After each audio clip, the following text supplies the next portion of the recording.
friends, hello and welcome back. Hope everyone's having a lovely day. So season 2 has dropped, seeing a lot of obvious, mixed reviews on this. And anytime like a game tries something different, in general, we see something different, there's always going to be that mixed review of, oh, it's nice that we're trying something different, but at the same time, we all kind of like the comfort of knowing what's going to happen, knowing the same thing's going to go over. We're just kind of used to something, and when it changes, kind of, it can be off-putting, or why are we doing this? Why are we changing it? It's, it's kind of one of those telltale signs. If you look every year, everybody's always like, quit making the same game over and over again. But then when people change something, everybody gets upset about it. But yeah. So on one hand, I'm gonna be honest. Like you gotta try something different. I'm glad they're trying something different. On the other hand, like resetting the game, pretty much resetting all those cards worse than when the year started is, again, a really interesting concept where for me, I can just only give the feelings. And again, this is what's important for anybody, I guess, playing a game, not just myself, but, in the games. For me, it drives me to not want to grind, where I don't, I'm like, oh, all 89s, you want me to go through that team affinity process again, all that time and effort to get to where it was, like we're going to start all over with a 89? I don't like it. But on the flip side, though, I think there is an answer to this kind of thing, where it's like, hey, if they would have started out, SDS would have started out, said 89's chapter 1, 90's chapter 2, 91's chapter 3, then season 2 comes around, 92's chapter 1, 93's chapter 2, 94's chapter 5, and then you push that across 4 seasons to get to a 99. I think that would have been a beautiful setup, because I think what's difficult is you make progress in a game and then you're going backwards. At least if you're constantly growing, constantly building a better team from prior, it's like, okay, that's great. Like I'm starting to use these live series, might have a couple core players, one wildcard player from last season, but at the end of the day, season 2 is where the bread and butter's at. But right now, season 2 is not where the bread and butter's at. The goal right now is to grind as much as you possibly can, just to use old players. And I think that's where they're going wrong. And hopefully, it's something they tinker with in the future. Honestly, it might be something they don't. They could be looking a completely different direction here. But here's the other direction. Could be conspiracists, could be completely off base here.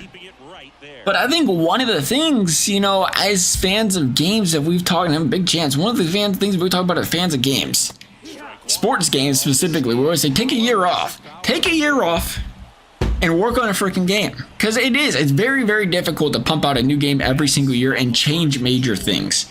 Because the time crunch is so crunched up to do it all in a year.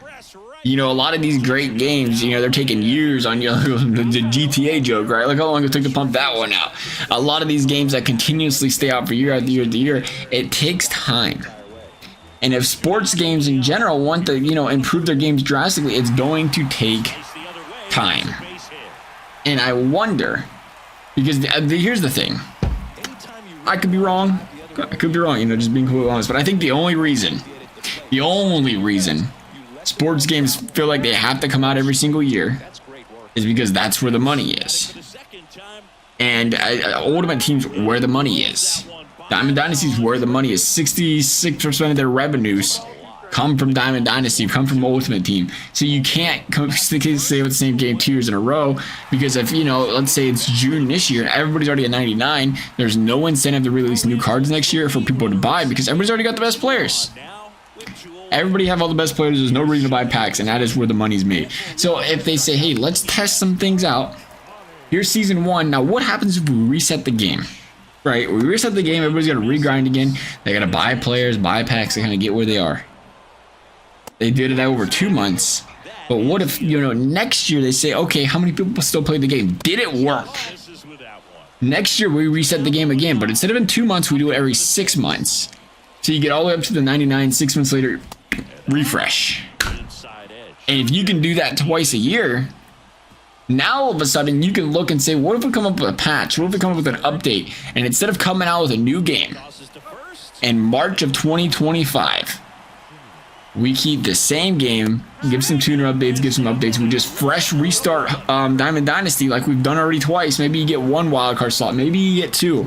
Everything else, fresh restart. Feels like you're restarting. Everything's new again. Kind of get people used to it. Are they okay with doing it? And now they say, well, instead of having to come out of the game every year, maybe we can do it every 2 years. Because as long as you could fresh restart, that's where the money's at. If you can't fresh restart, there's no money because people have all the good cards. But if you can force a fresh restart, that's where the money's at. So you wonder if they're maybe possibly testing that. It would be a huge conspiracy because they say, hey, it's working. People are still playing. They're like, oh, we can do this. And that could be a win for sports games. It's a big gamble, but it could be a win for all fans of sports games if they get more time to work on a game. We'll see when it comes to regarding said manner. Ultimately, I would just, I'm trying to do my best to tell everybody else. You know, one of the things that's nice about this fresh restart is it does add a little difference to the game, right? When everybody's playing with all 99s, you know, it can be easier to hit or it can be harder to hit. Depends how you look at it because pitchers are better, hitters are better. It feels like you're playing, I want to say I'm playing on a lower difficulty, but you play with lower players, and it is kind of refreshing. You know, playing the games today, it don't feel like you're being overpowered by every pitcher that's overpowered. Obviously, if you're really good at the game, doesn't matter. But, you know, you can tell a difference if you're an average, below average player. And, you know, you're casual, whatever. You can tell a difference in a 99 and 89 pitcher. It's a lot easier to pitch, or a lot easier to hit. At least make contact, feel like you have a chance. So it's like, I think part of it, it's kind of refreshing there where it's like, okay, we kind of take a step back. The gameplay feels a little different, and it certainly is. And I think that's nice. That's a nice thing to be, you know, happy about. But ultimately, I say, hey, let's give it a try. Again, to want to sit there and work and grind for these, I'm not there.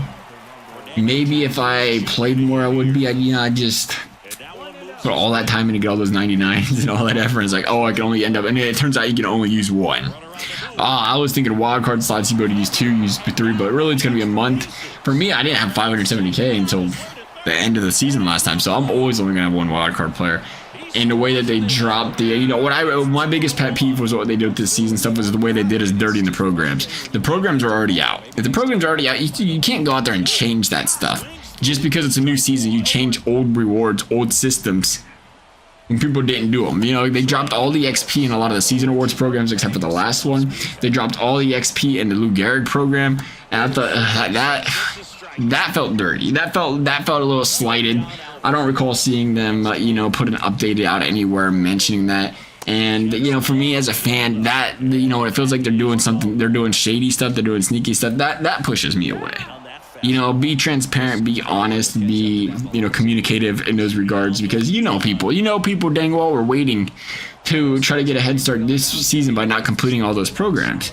And that's fine if you don't want them to do it, but come out and say it. You know, if everybody's planning on doing it, doing this and that, it's like now all of a sudden they could have maybe just did the last one a little extra, got that XP, but because you changed stuff, didn't say anything, you know, it leaves a little bit of a, you know, a knot in the stomach of your fans. You want the, you know, you don't want to.